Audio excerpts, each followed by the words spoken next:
Om Swastiastu. Perkenalkan, nama saya Ngakan Putu Ida Pratama. Saya peserta pelatihan dasar CPNS tahun anggaran 2021, Angkatan 44, Kelompok 2. Di sini, saya akan mereview kembali tentang pembelajaran yang saya dapat pada tanggal 9 Juli, yaitu mengenai manajemen ASN.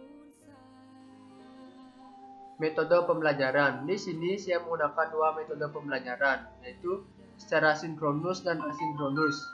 Sinkronus yaitu pemaparan materi dengan tatap muka secara virtual, penyampaian materi fokus pada poin penting. Sedangkan asinkronus yaitu menggali lebih jauh informasi mengenai materi secara mandiri dan tugas individu maupun kelompok. Tujuan pembelajaran agar kami peserta mampu memahami 1. Kedudukan, peran, hak, dan kewajiban dan kode etik ASN. Yang kedua, konsep sistem merit dalam pengelolaan ASN. Yang ketiga, mekanisme pengelolaan ASN. Sebelum lebih lanjut, saya akan menjelaskan sedikit mengenai manajemen ASN. Manajemen ASN adalah pengelolaan ASN untuk menghasilkan pegawai ASN yang profesional, memiliki nilai dasar, etika profesi, bebas dari intervensi politik, bersih dari praktik korupsi, kolusi, dan nepotisme. Manajemen ASN lebih menekankan kepada pengaturan profesi pegawai sehingga diharapkan agar selalu tersedia sumber daya aparatur sipil negara yang unggul selaras dengan perkembangan zaman. Pegawai ASN ada dua, yaitu pegawai negeri sipil PNS atau pegawai pemerintahan dengan perjanjian kerja PPK. Pegawai negeri sipil PNS merupakan warga negara Indonesia yang memenuhi syarat tertentu diangkat sebagai pegawai ASN secara tetap oleh pejabat pembina kepegawaian untuk menduduki jabatan pemerintah dan memiliki nomor induk pegawai secara nasional. Sedangkan pegawai pemerintahan dengan perjanjian kerja PPK adalah warga negara Indonesia yang memenuhi syarat tertentu yang diangkat berdasarkan perjanjian kerja untuk jangka waktu tertentu dalam rangka melaksanakan tugas pemerintah sesuai dengan kebutuhan instansi pemerintah dan ketentuan perundang-undangan. Kedudukan, peran, hak, dan kewajiban dan kode etik ASN. Peran ASN yaitu sebagai perencana, pelaksana, dan pengawas penyelenggaraan tugas umum dan pembangunan nasional melalui pelaksanaan kebijakan dan pelayanan publik yang profesional, bebas dari intervensi politik, serta bersih dari praktik korupsi, kolusi, dan nepotisme. Tugas ASN yang pertama yaitu melaksanakan kebijakan yang dibuat oleh pejabat pembina kepegawaian sesuai dengan ketentuan peraturan perundang-undangan.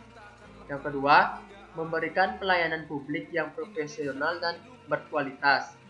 Yang ketiga, mempererat persatuan dan kesatuan Negara Kesatuan Republik Indonesia. Kode etik dan kode perilaku ASN.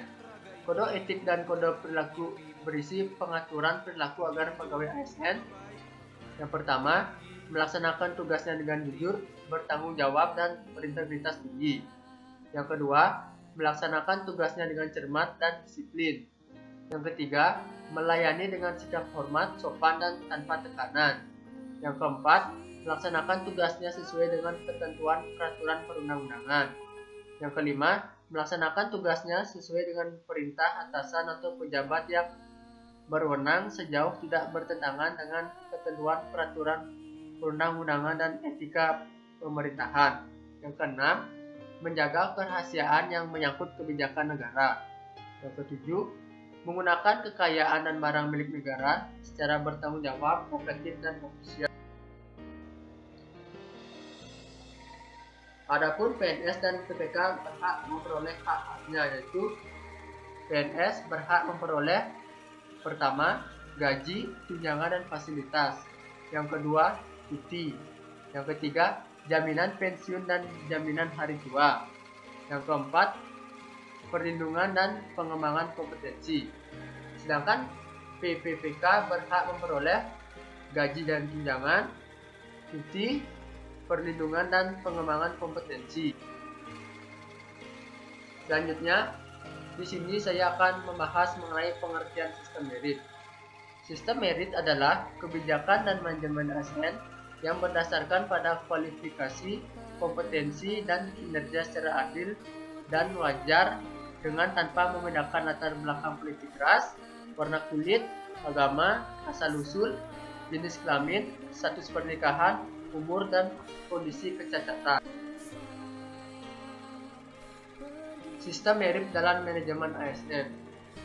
Dalam organisasi, mendukung keberadaan prinsip akuntabilitas yang saat ini menjadi tuntunan dalam sektor publik. Sedangkan dalam ASN yaitu menjamin keadilan dan juga menyediakan ruang keterbukaan dalam perjalanan karir seorang pegawai. Prinsip sistem merit. Yang pertama, keadilan kewajaran. Yang kedua, objektif. Yang ketiga, berbasis kinerja. Pelaksanaan sistem merit dalam beberapa komponen ASN. Yang pertama, penyusunan dan penetapan kebutuhan. Yang kedua, penilaian kinerja. Yang ketiga, pengembangan kompetensi, promosi, mutasi, dan pengganti. Berikut merupakan bentuk-bentuk implementasi nilai-nilai manajemen ASN.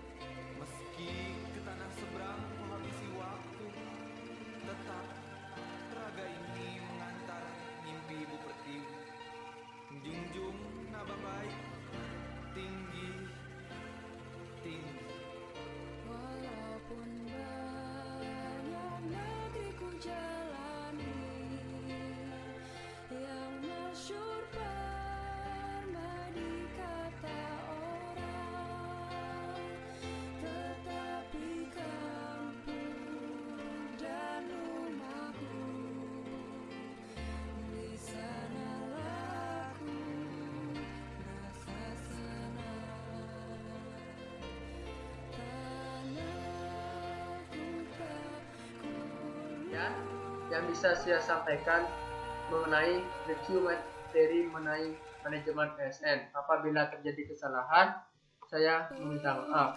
Akhir kata, saya ucapkan terima kasih. Om Santi Santi Santi Santi Om.